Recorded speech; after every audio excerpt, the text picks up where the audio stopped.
OBD de trouble code description technique cylindre 6 fuite d'injecteur. Qu'est-ce que cela signifie?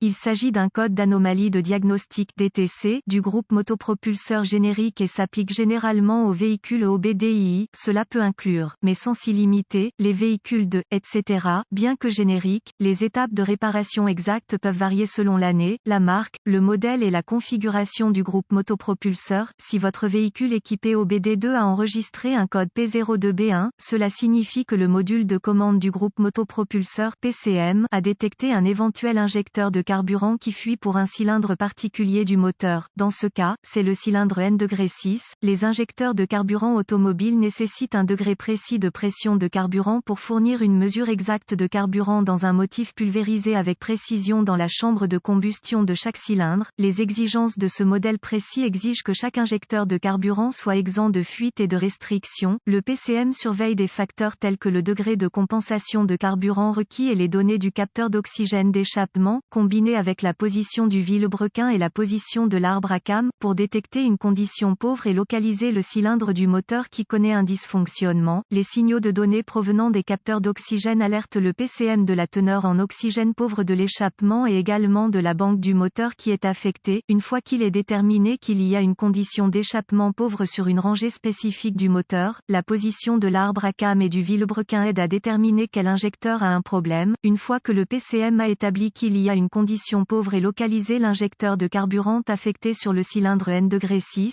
un code P02B1 sera stocké et un témoin indicateur de dysfonctionnement 1000 peut être allumé. Certaines applications de véhicules peuvent nécessiter plusieurs cycles de défaillance pour qu'un 1000 soit allumé. Une coupe transversale d'un injecteur de carburant typique. Quelle est la gravité de ce DTC?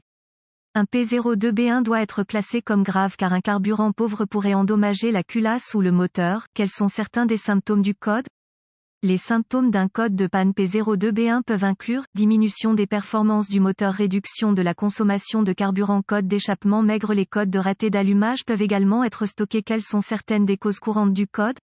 Les causes de ce code d'injecteur de carburant P02B1 peuvent inclure injecteur de carburant défectueux et ou qui fuit, circuit S d'injection de carburant ouvert ou court-circuité, capteur S d'oxygène défectueux, PCM ou erreur de programmation, débit massique d'air MAF ou capteur de pression d'air du collecteur MAP. Échec. Quelles sont les étapes de dépannage du P02B1?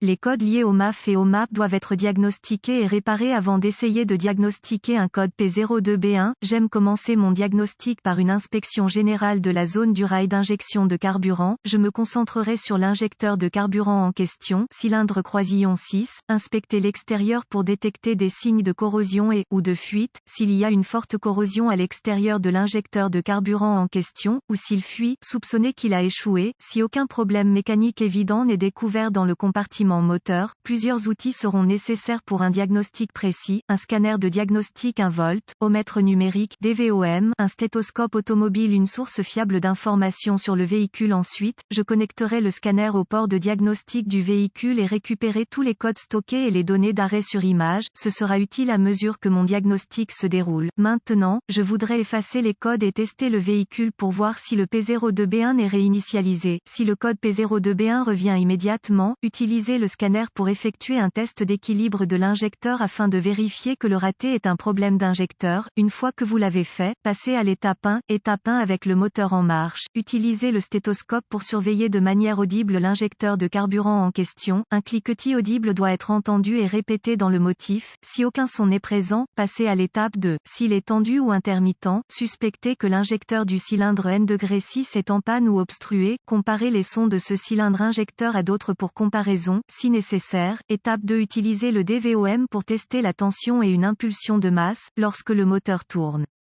La plupart des fabricants utilisent un système de tension de batterie constante sur une borne de l'injecteur de carburant et une impulsion de masse du PCM appliquée à l'autre borne au moment approprié. Aucune tension n'est découverte au niveau du connecteur de l'injecteur de carburant en question. Utilisez le DVOM pour tester les fusibles et relais du système. Remplacez les fusibles et ou les relais si nécessaire. J'aime tester les fusibles du système avec le circuit sous charge, un fusible défectueux qui semble bon lorsque le circuit n'est pas chargé. Clé allumée, moteur arrêté, peut échouer avec le circuit chargé, clé allumée, moteur tournant. Si tous les fusibles et relais du système sont bons et qu'aucune tension n'est présente, utilisez la source d'information de votre véhicule pour remonter le circuit jusqu'au contacteur d'allumage ou au module d'injection de carburant, le cas échéant. Remarque: soyez prudent lorsque vous testez, remplacez les composants du système de carburant haute pression.